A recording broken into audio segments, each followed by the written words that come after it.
Hello my dear students.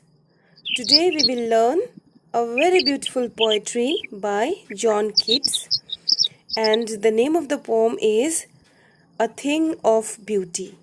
Before we go into the word-to-word explanation of the poetry, let us know few more details about John Keats. He was born on 31st October 1795 in central London, and he died in the year 1821 in Rome. He belongs to second generation of romantic period, and John Keats died at very young age of 26 because of tuberculosis. And in English literature, it is said that he was last to be born and the first to die because of his early demise.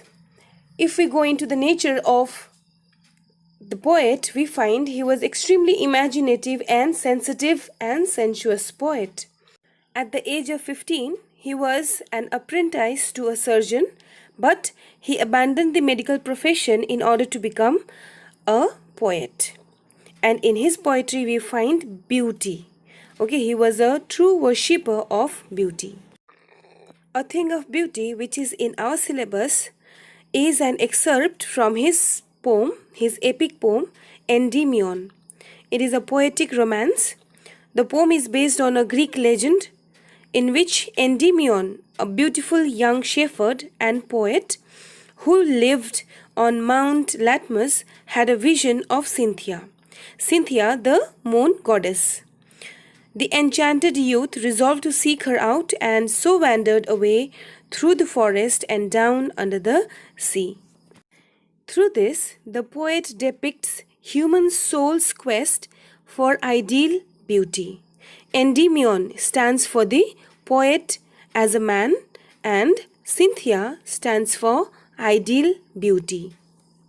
When we see literary contribution of John Keats, we find numerous work of him, but I have included few, and those are To Psyche, Ode on Melancholy, Ode on a Grecian Urn, Ode to Autumn, Ode to Nightingale, Imitation of a Spencer, etc. Now let's see the structure of the poem. The poem is written in couplet. A couplet is a pair of two lines with rhyming end words. For example, made for our searching, yes, in spite of all, some shape of beauty moves away the pall. Here, all and pall, these are rhyming, therefore it is couplet. Students, the theme of the poetry is A Thing of Beauty is Joy Forever. Now here, beauty, for me, it can be flower, sun, moon. Okay, for you, it can be structure, some structure like Taj Mahal, alright, or any monument, okay, or any person. So it differs, but whatever it is forever because its beauty never dies. Now second point says that even if we are suffering from some disease and we are very much disappointed in our life, it is beauty which cures all our disease. It is beauty which gives us relief from our depression. Okay, it uplifts our spirit. Students, now you can have a look at the words and difficult words and its meanings. I will explain each and every word's meaning while making the explanation. Let's read out few of the lines. First of all, a thing of beauty is a joy forever. Its loveliness increases. It will never pass into nothingness, but will keep a bower quiet for us and asleep, full of sweet dreams and health and quiet breathing. Therefore, on every morrow are we wreathing a flowery band to bind us to the earth. Here, the poet says, a thing of beauty provides eternal and everlasting joy to human beings because it leaves an indelible imprint in our mind and we relive the joyful experience whenever we think about it. Students, To understand this, I'll give you one example. When we are very much depressed, doctors suggest us to go to some place which is close to nature, especially hill station. In hill station or nature, they find relaxation, peace, and when they come back after a couple of days, that memory remains in their mind, and that memory gives them eternal happiness, always, that never dies. Its loveliness increases. In this line, the poet says, joy multiplies with every beautiful thought. Likewise, the loveliness, beautiful thing, increases each time we visualize it on our mind. And the joy a beautiful thing provides is eternal. It is immortal. The imprint it leaves on our mind is everlasting. Thus, its loveliness can never fade away or die out. The poet feels that a thing of beauty can never fade into nothingness, but will always store for us a quiet bower or a shady place, which provides us sleep full of sweet dreams and a healthy, quiet breathing. Quiet breathing implies the sense of peace and serenity that one experiences on seeing beautiful things. Students, beautiful sights act like nutrition for a healthy mind and thus refreshes and relaxes us by driving away aggression and restlessness. Students, life on earth would be a pain without the beauty around us. So, the poet feels that every morning we weave or we bind a wreath of flowers, okay, with which we connect with nature. It is a bonding that we create with nature, which gives us joy, which gives us happiness. Let's read out other few lines. Spite of despondence, of the inhuman dearth of noble natures, of the gloomy days, of all the unhealthy and over-darkened ways made for our searching, yes, in spite of all, some shapes of beauty moves away the pall. From our dark spirits, such the sun, the moon, trees old and young, sprouting a shady boon. Spite of despondence. In this line, students, the poet sees life as a struggle, where man often suffers pain and loss of hope. The expression refers to the sufferings and hopelessness of man which he experiences at various junctures in life. By inhuman dearth of noble natures, we understand that man is very selfish and self-centered by nature. There are only a few who enjoy such nobility of character as to rise above their petty differences, right? And show generosity. On this earth, there is surely a dearth or shortage of such noble souls. And in life, we struggle for success. Our path towards success gets obstructed by the deceit and selfishness of our colleagues. We suffer the pangs of defeat and loss of hope, which makes our life sad and disdainful. Of all the unhealthy and over-darkened ways, the poet wants to tell us, students, that human life is full of trials and tribulations. Now and then they have to pass through dark phase of life. And these dark phases are meant for human life. Without these disruptions, human life will be very plain. But in spite of all these negative and pessimistic thoughts, some shapes of beauty are there to heal us. Okay, some shapes of beauty includes sun, moon, anything which is there in nature, man-made. It could be man-made, it could be given by God as well. Students, the poet sees the tree, whether young or old, as a symbol of protection. Nature through the trees showers us on the blessings of shade, protection from heat, intense light of the sun and rain.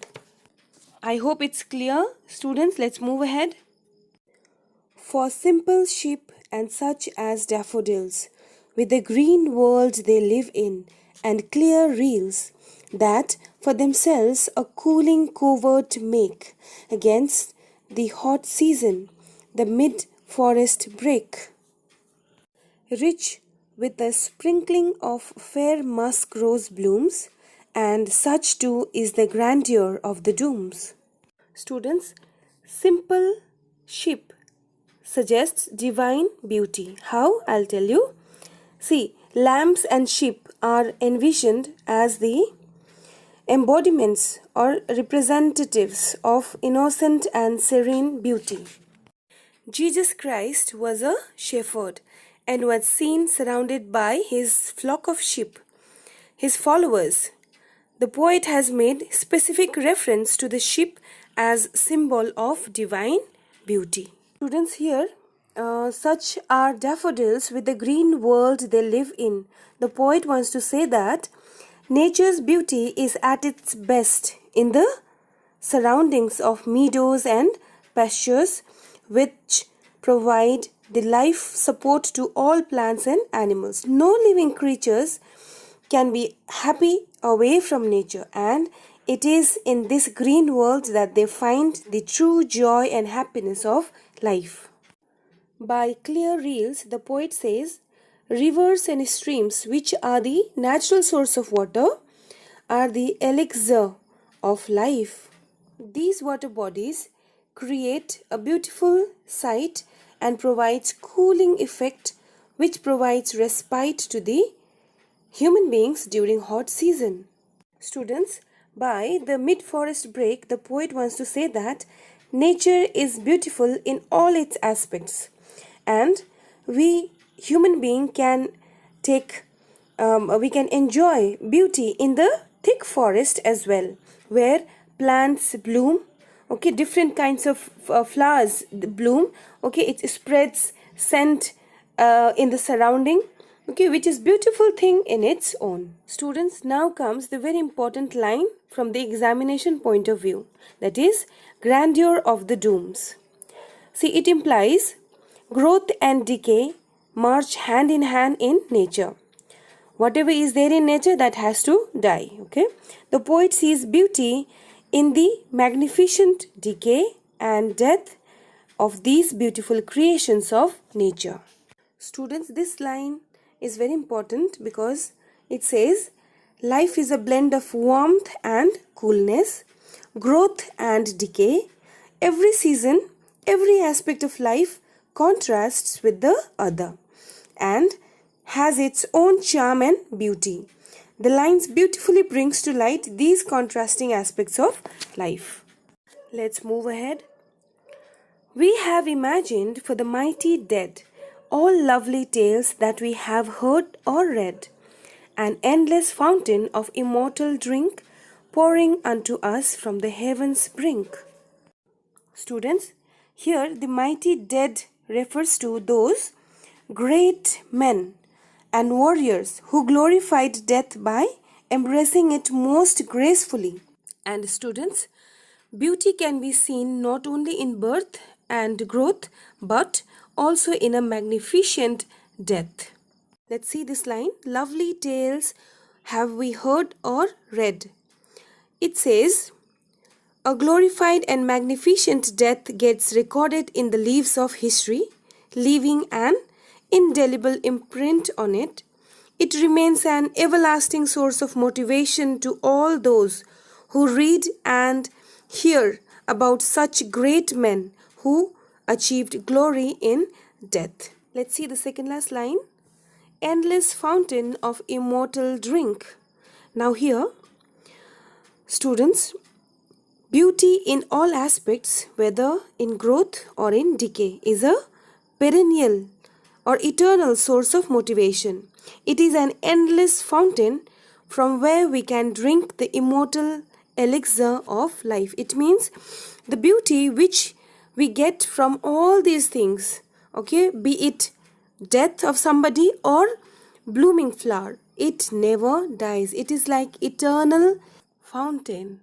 The last line, pouring unto us from the heaven's brink, it says, beauty is the greatest gift of God to human beings, which has been showered upon us from the heavens above. The poet uses the image of a perennial fountain, which pours forth bounties on earth in the form of immortal drink from the heavens above.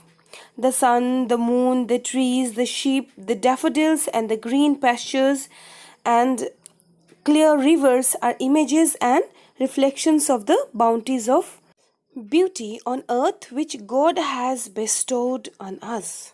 Students, by this we have completed the poetry. Let's see the literary devices. Those are used in this poem. The first one is metaphor, and I hope you all know what is it.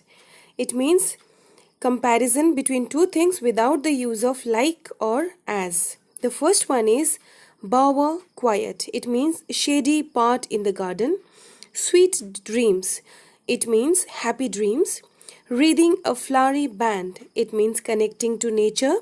Pall means a covering like a shroud. Endless fountain or immortal drink. It refers to the deeds of great men and women that are a source of inspiration for the people of all times. The list of beautiful things like sun, moon, trees, etc. These are metaphor and symbol of nature. Next literary device is alliteration, and in alliteration consonant sound will be repeated. Okay, in this poetry there are three. Novel nature, sound of N is repeated here. Next is cooling covert, sound of K, cooling and covert, sound of K is repeated here. Next, the last one is band to bind, sound of B, band, B, bind is repeated. Therefore, it is alliteration. Remember students, had it been vowel sound, that is A, E, I, O, U, the literary device would have been assonance. Let's move to the next device, that is imagery. Now, imagery means to use such words which makes us imagine those things in our mind. And here in the poem, the poet uses flowery band, shady boon, clear reels, daffodils in the green world, grandeur of dooms, cooling covert, endless fountain of eternal drink to make us imagine these things vividly. Let's move to the fifth one, and that is symbol. Symbol is an object representing another to give an entirely different meaning, which is much deeper and significant. And in this, it is simple sheep, which refers to mankind, as Christ is considered the shepherd who leads human souls out of the dark world to sins and temptations. Next one is transferred epithet, and it is an adjective describing a noun. The epithet is transferred to something else in the sentence. For example, a hot cup of tea. It is not cup which is hot, but it is the liquid, isn't it? So the quality of the liquid has been transferred to cup. And here it is gloomy days, unhealthy and overdarkened ways. The last device is oxymoron, and in oxymoron, two opposite ideas are placed side by side to have an effect. And here it is mighty dead. Students, I hope the poetry is clear to you all with literary devices, meanings and paraphrasing everything. We will meet in the next video. Till then, take care.